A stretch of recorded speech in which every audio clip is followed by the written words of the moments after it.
Hello everyone and welcome to Self-Advocacy in Action. I'm your host, Gwen Squire.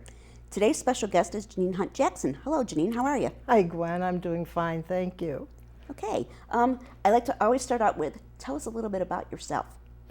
Oh dear. That could be personal or it could be your job, whatever. I'm working on being ancient. That takes a lot of time. Okay. I'm not quite sure where to begin. I work at Niagara University in the First Responder Disability Awareness Training Project.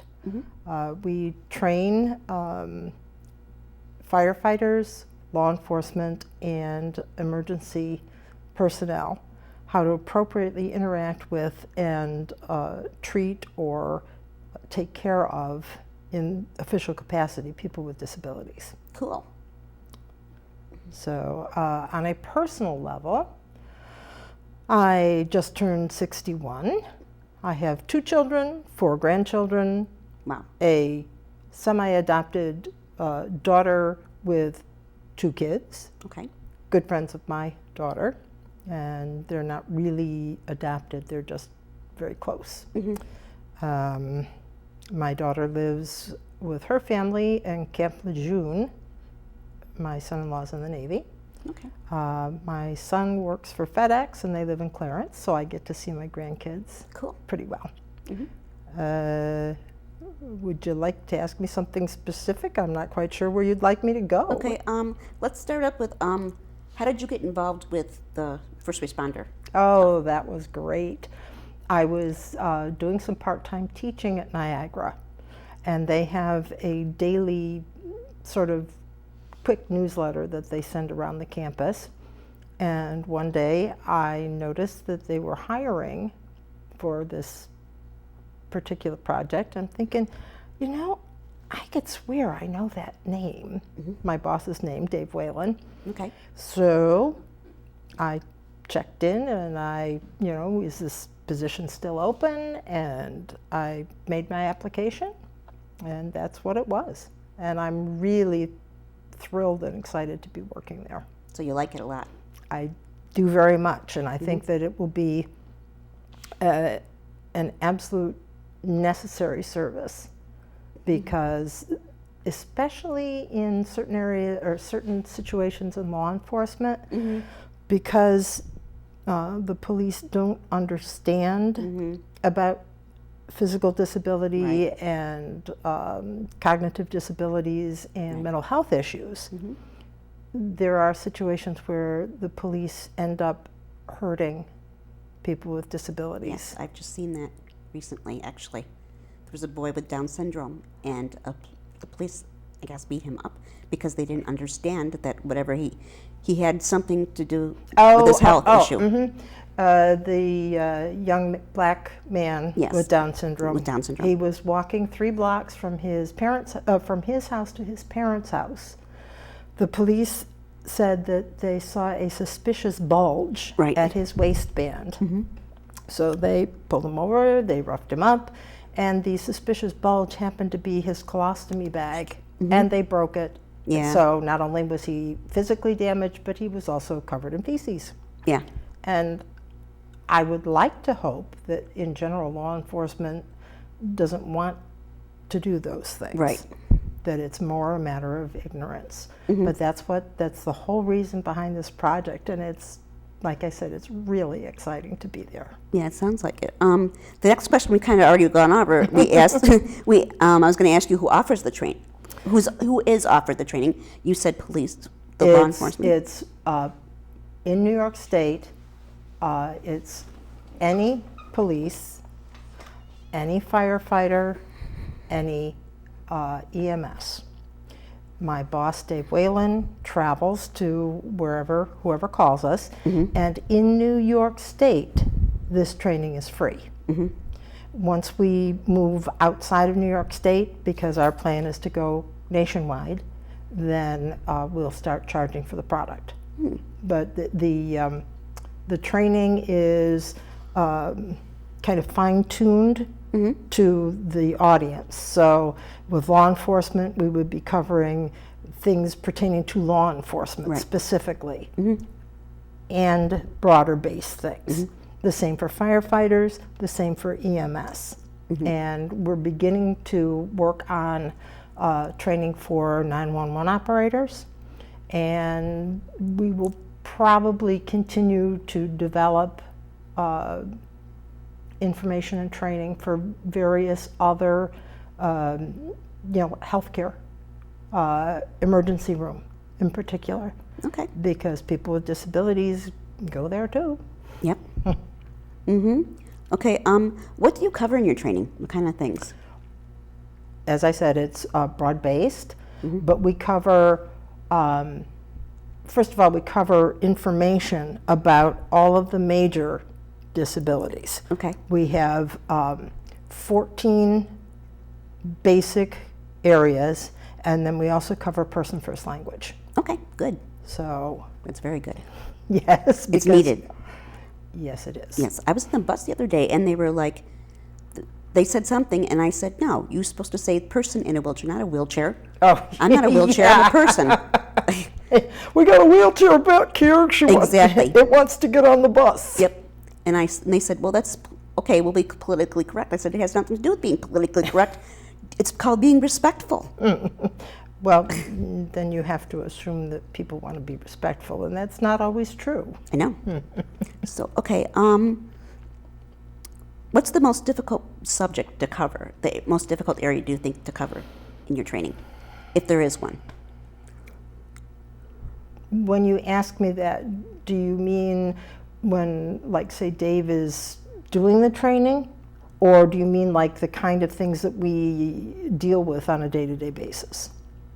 I guess the kind of things you deal with on a daily basis. Probably the hardest is reading the incidents, reading about incidents where, again, I don't mean to be picking on law enforcement, it's Right. just that that's what tends to hit the news.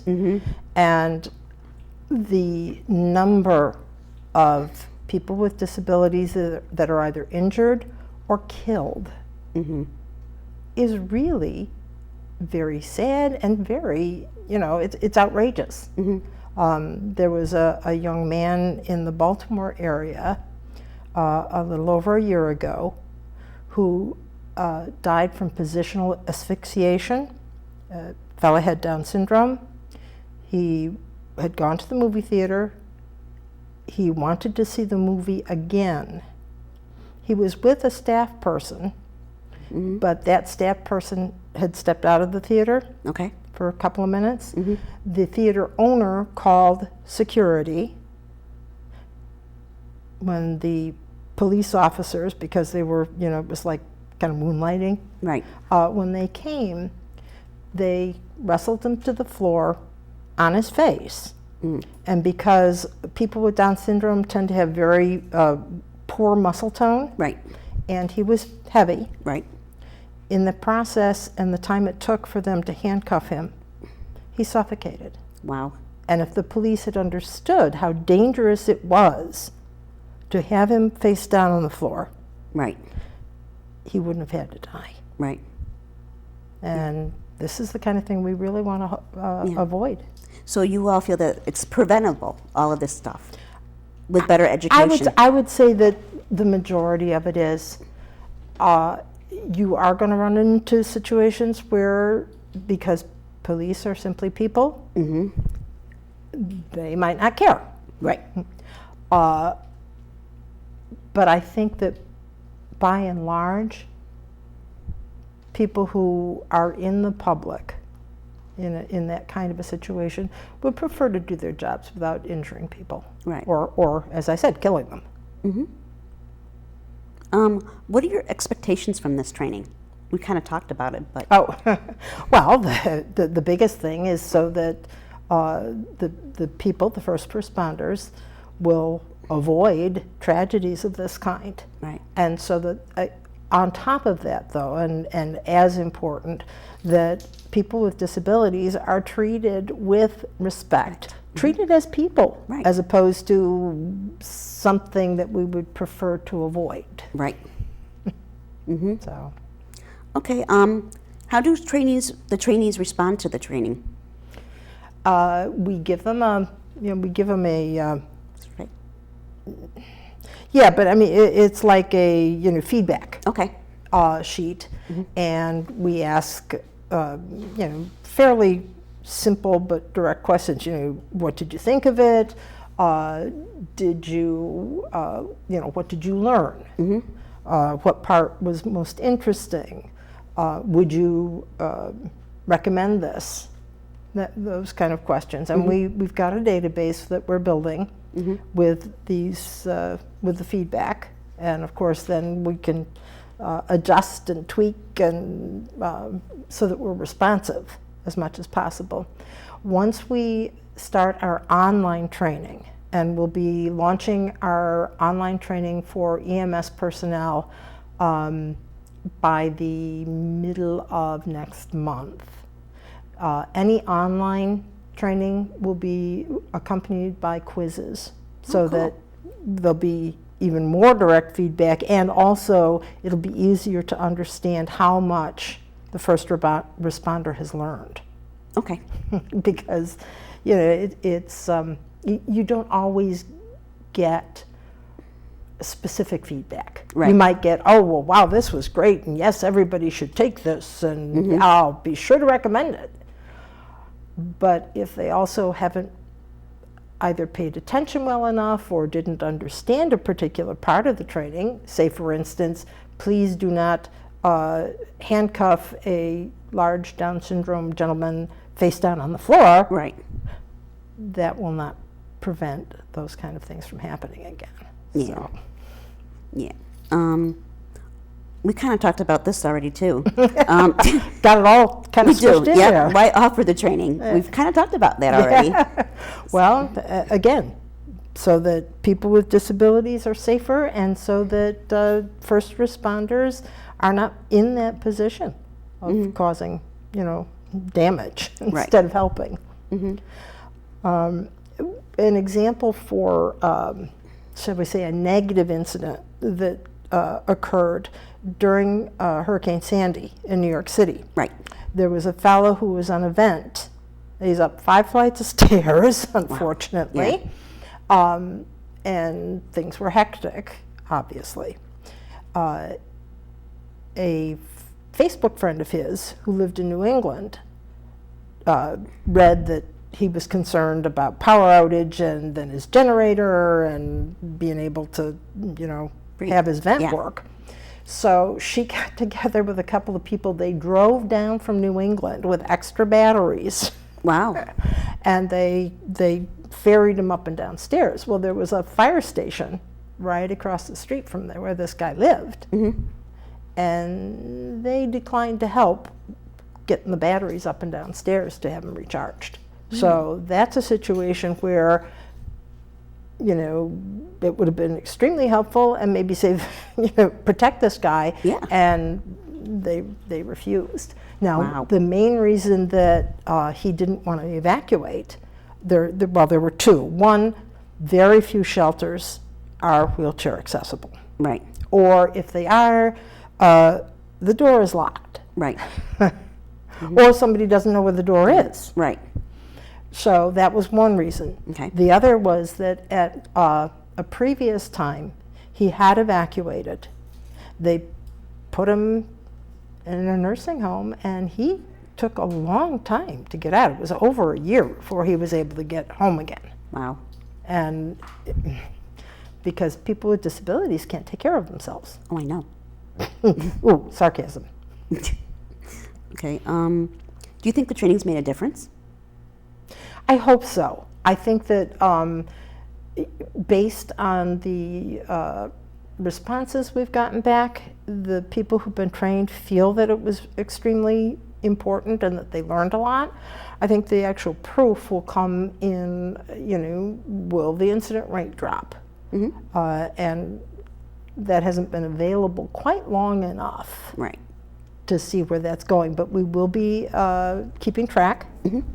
We had a wonderful intern last spring who made up a beautiful Excel spreadsheet and put in all kinds of categories so that we can track This particular spreadsheet is for incidents Okay. in the news, but he will be, I believe he will be developing some other spreadsheets for us to help continue to track our progress. Okay. Is there a cost for the training? Not in New York State. Okay. So any police, firefighter, EMS, all of that training is for free. Okay. My boss will travel anywhere in New York State. We're hoping, we've had interest from the state of Arkansas contacted us. Oh, cool. And that looks like there's a pretty good chance that that will be our first out-of-state official full training. Mostly what happens is that my boss, Dave Whalen, does what's called training the trainer. Certain representatives from police departments, fire stations, etc., come, and then he trains them. Okay. And then they go back and train the rest of the members of their precinct, Gotcha. fire station, whatever. Okay. So it wouldn't be like a student or something that would go, like you, maybe. I mean, you're not a student. right, But, but no, it would be someone who is employed or volunteers within the department, and then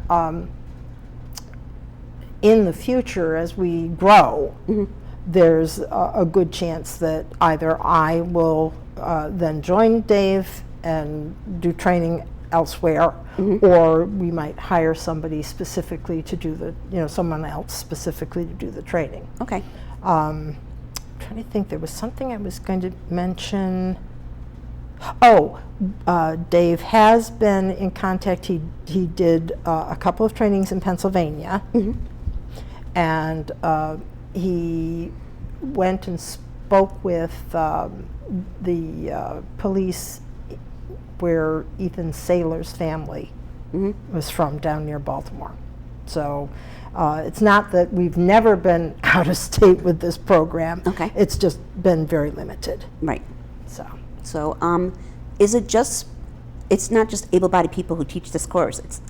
right. Obviously. No, I have been, the majority of my work is fine-tuning and adapting our training for other groups. Okay. So while the base training was developed by Dave, I have worked at specifically adapting for these other groups. Okay. All right. And I was going to say, Go ahead. when we go ahead and start our filming for the online, Okay. I will be participating in that directly. Okay. And next week, on Wednesday, I get to be filmed being frisked by a police officer. Oh. Because, especially with a power chair, Right. man, there are a lot of places that you can hide something. Oh, I know. Like when you go to the airport, they took the wand and they go all over me, and I'm like, what are you doing? What am I going to do? Put a bomb there? They're like, hey, you never know. Well, and exactly, because it's funny. People tend to have this image that all people in wheelchairs are, Angels. yeah. Well, people in wheelchairs are just people. Right. And they're going to be crooks. Yep. They're going to be gang members. Right. Gee, that's one way to end up in a wheelchair, is to be a Exactly. gang member. So it has nothing to do with the type of handicap or the level of handicap. The disability is just tangential to the person. Right. So if the person's a creep, the person's a creep. Yeah, I know. Where's the course taught right now?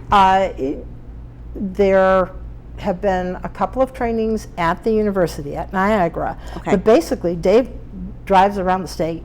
Oh. So he has gone downstate into the New York City area. He's gone up in the North Country. He's gone to the Southern Tier. Wherever someone contacts him and says, we need to be trained, he goes. Okay. I know Dave, so Yeah. it's kind of cool to hear all Yeah. this. The last question is, who do we contact? But I'm going to be asking you other stuff too, of course. Okay, well, Yeah. that's fine. So the last question on here is, who do we contact? You can go online, and I I know that we're going to be changing the website slightly, but try FRDAT, all one word, at niagara.edu, and that should bring up the website. Okay. I have to admit that I left my card in the car. Okay. And I apologize. That's okay. But you should be able to pull it up that way. And all of the information, contact information, is on our webpage. Our webpage also contains information about specific disabilities. It contains contact personnel for various agencies that are directly involved with people with disabilities. And I mean, we're just actually full of information, including, and sadly, but including news stories about incidents, negative incidents. Okay. So you can get quite an idea across the country. Right. So. Yeah. A question I had is, say I was interested in taking this course. Is it just for people who are in the professional?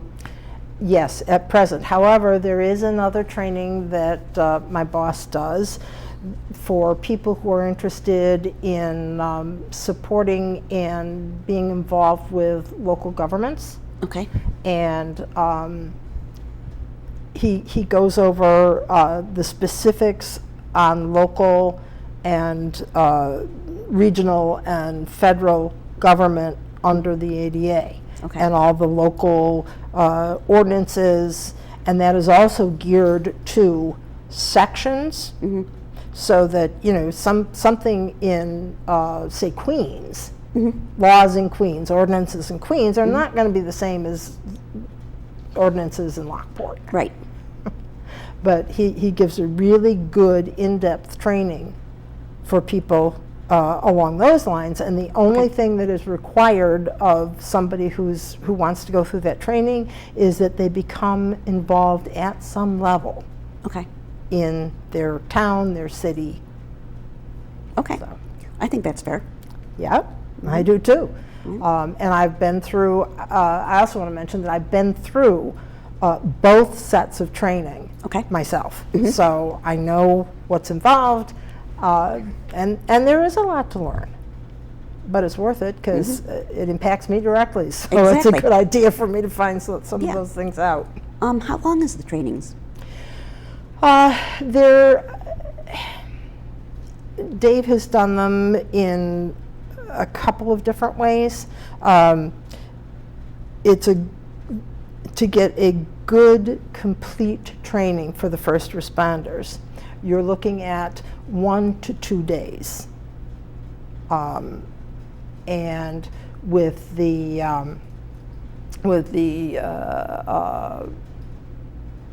political, shall we say, or the governmental side, that training, that's a full 8-hour day. Okay. And then there's contact, you know, we check in with people, and people can always come back and ask questions. They can always come to the website, they can always call. We try to be as open and as helpful as possible. Now I do have another question. Who would say that those young men you've talked about, who would they contact if they didn't know who to contact, like the family or whatever? How did they know who to go to when this stuff happened? A person with a disability might not. Yeah. Hopefully you go to the department. Your first step is to contact the superior in the department, you know, whether if it's a precinct and an officer, a beat officer has done something or failed to do something, then you contact the superior and try going that way. Generally, going to the press it should be a, you know, maybe second or third step. Okay, that sounds good. I don't mean to cut you off, but we've got okay. like 2 minutes, and I was just wondering if you had anything else you would like to add that we haven't talked about. Right. Of course, we've talked about everything. Yeah, I was going to say, you catch me a little bit off guard here. Sorry. I guess just that I would encourage people who live in the Western New York area, anybody who sees this show, contact your fire station, contact your police station. If you know somebody who knows somebody, encourage them to be trained, because it really, really makes a big difference, and it will be, it's vital for people with disabilities that these guys get trained. Yes, it is. Well, thank you for joining us today. It was Oh, great thank having you. you on the show. I haven't seen you. Yes, So I know. we have to do this to see each other. Well, you'll have to have me back. I know. Only you'll have to think of something else to talk about. Yeah. We could have a big rally. Okay. Okay. Thanks for having me. You're welcome. Thank you for being here. And thank you, everybody, for joining us today. Again, I'm Gwen Squire, and this is Self-Advocacy in Action.